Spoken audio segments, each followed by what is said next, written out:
You've seen it in the movies, right? That secret message flashed on screen for a single frame, so fast you don't even know you saw it.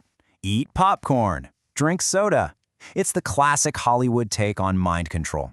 And it's a fascinating, kind of spooky idea. But here's the thing, it's almost entirely wrong. Okay, let's just get right into it, because the real story of how you're influenced every single day is so much more sophisticated and honestly way more interesting than any single frame trick. The idea that you can be instantly brainwashed, it isn't just a myth, it's actually distracting us from how persuasion really works in the real world. Yeah, so we can pretty much just toss that whole idea out the window.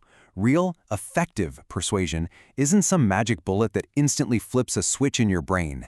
No, it's a science. It's a process. It's a system.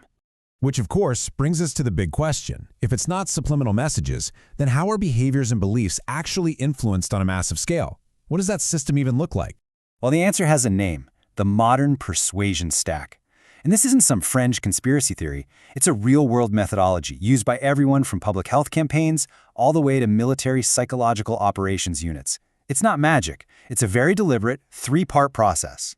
Here are the 3 pillars it's built on. First, you understand the human. Second, you craft the perfect message for that human. And third, you use the machine, all of our modern technology, to deliver that message with incredible precision and scale. So let's break each one down. It all kicks off right here, with understanding what military strategists call the human terrain. See, before you can persuade anyone of anything, you have to know what drives them. What do they fear? What do they want? And this goes so much deeper than simple demographics. It's about mapping their entire psychology. Now, I know this slide looks a little complex, but it shows something absolutely fascinating. It shows how academic theory gets put into practice in the real world. On the left, you see this thing from behavioral science called the COMB model. All it says is that for you to do anything, you need the capability, the opportunity, and the motivation. Simple enough, right? Well, look at the right. That's the US Army Psyop process, and it uses that exact same logic to analyze and influence people in very high-stakes situations. It's the same playbook. This whole process is called Target Audience Analysis, or TAA. And in U.S. Army doctrine, it's made very clear that this isn't about age and location. Now, analysts dig deep to find an audience's core vulnerabilities. What are their basic needs? Food, security. What about their secondary motives? Things like wanting law and order or better opportunities for their kids. What truly frustrates them? What do they value? The point is, this first pillar is all about building a complete psychological blueprint of an audience. All right, so let's move on to Pillar 2 and see how this all connects. Once you have that deep psychological blueprint, you can stop guessing and start engineering the perfect message. This isn't just about saying what you want to say, it's about framing it in a way that hooks into the target's existing motivations and vulnerabilities. And this slide illustrates that point perfectly. Take one of the oldest persuasion tools in the book, fear. A massive analysis of decades of research found that just scaring people, well, it doesn't really do much. But and this is the key, look at the chart. When you pair that fear with a message that builds efficacy, that is, giving people a clear, achievable action and making them feel confident they can actually do it, the effectiveness just skyrockets. It's not about scaring people. It's about showing them the escape hatch. And this isn't just some theory. We've seen this change entire nations. I mean, think about Smokey Bear. A simple message, only you can prevent forest fires, paired with clear instructions, has dramatically reduced wildfire damage for decades. The Friends Don't Let Friends Drive Drunk campaign gave an entire country a social script for what to do. And seatbelt use? It jumped from just 21% to 79% after those campaigns with the crash test dummies, Vince and Larry. They combined fear with a simple, effective solution.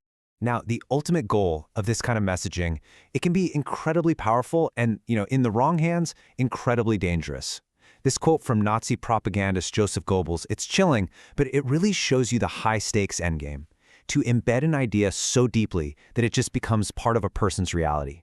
It's a serious reminder of why understanding these techniques is so crucial. Okay, so you've mapped the human, you've engineered the message. Now for the third pillar, the machine. This is the force multiplier. This is the technology that delivers that custom-built message to the right person at the right time. And a lot of the time, they have no idea where it even came from. A classic tactic here is something called black propaganda. Its defining feature is that the true source is completely hidden. The message is designed to look like it's coming from somewhere else entirely, maybe even a source the target audience trusts.